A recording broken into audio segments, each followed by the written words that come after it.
Hey, good morning. Good morning. You are working on 8.2a. It's going to be a green paper that says 8.2a. And congratulations on finishing photosynthesis. And now we're going to move into the rest of the ecosystems that we've got around us. Where do orcas go to hear music? Orchestras. Yeah. I know. I'm amazing. I'm amazing. All right. So let's get into this. All right. So pause as you need to as you're taking notes.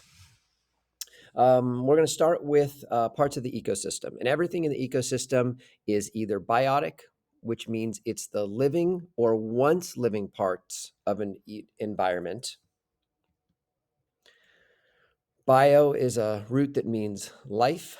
So if you're taking biology in high school, you're going to be taking the study of life. So there are some biotic examples on this page. Biotic examples would be insects. They would be this kangaroo that's here. This is not an insect, otherwise we'd be in a scary place. Things like algae and plankton. Yes, plankton from SpongeBob is biotic. Bacteria, even a rotting log, because this used to be living. Fungi, which are going to be mushrooms. These are all the bird that's here. These are all going to be factors. So please feel free to write a couple of examples. Pause as you need to, remember. There are also abiotic factors, and they're non-living parts of an ecosystem. The A for abiotic means lacking, and we know the bio means life.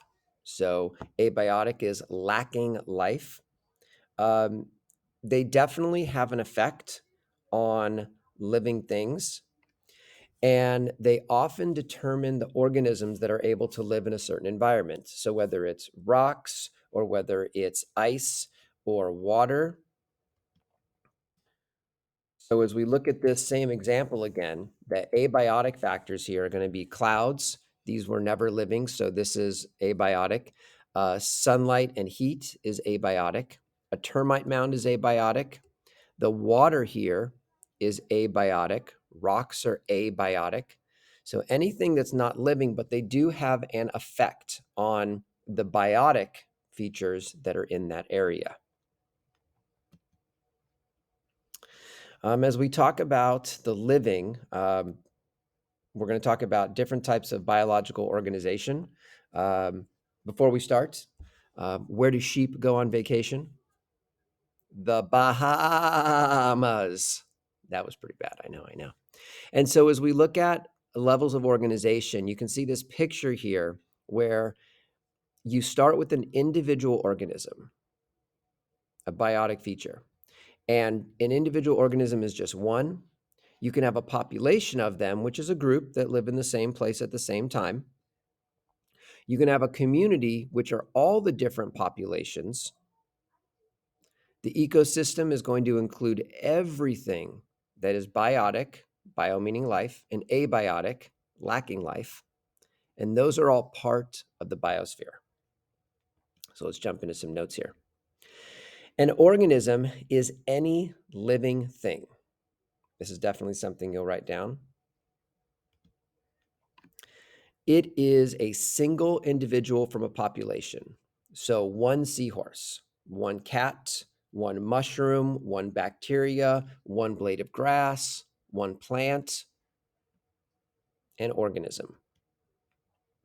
Now, populations, as you can see the difference here, is going to be all of the organisms of that same species that live in the same area and they're at the same time.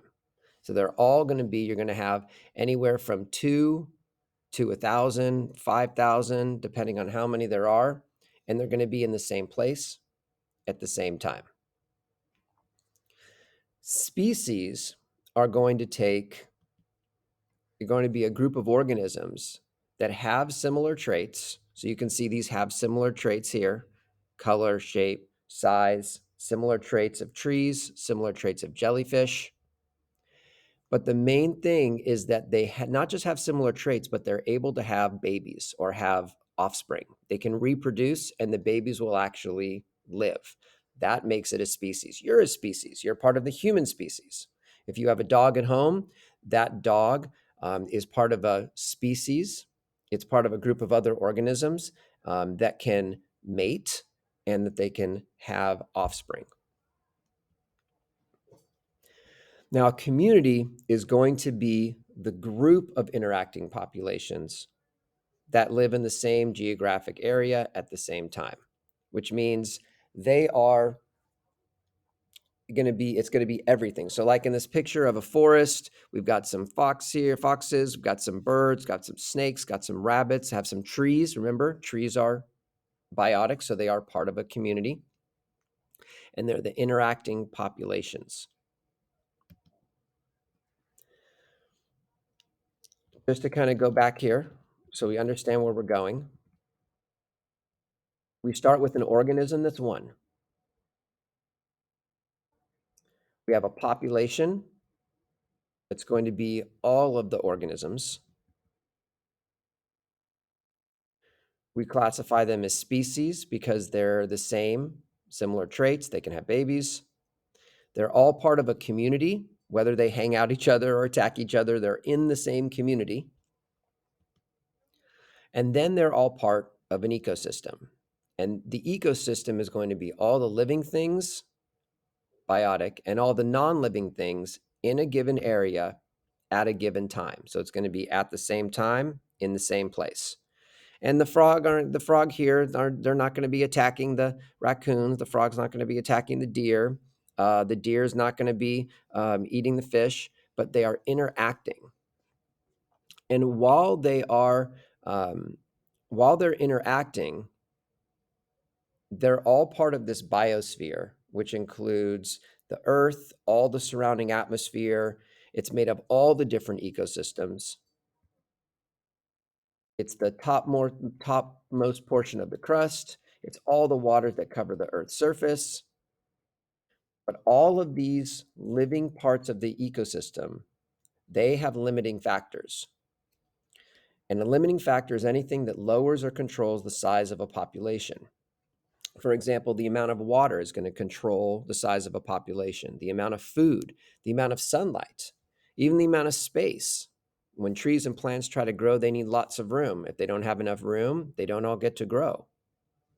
Even temperature can be a limiting factor. Too cold, too hot, hot-blooded or warm-blooded.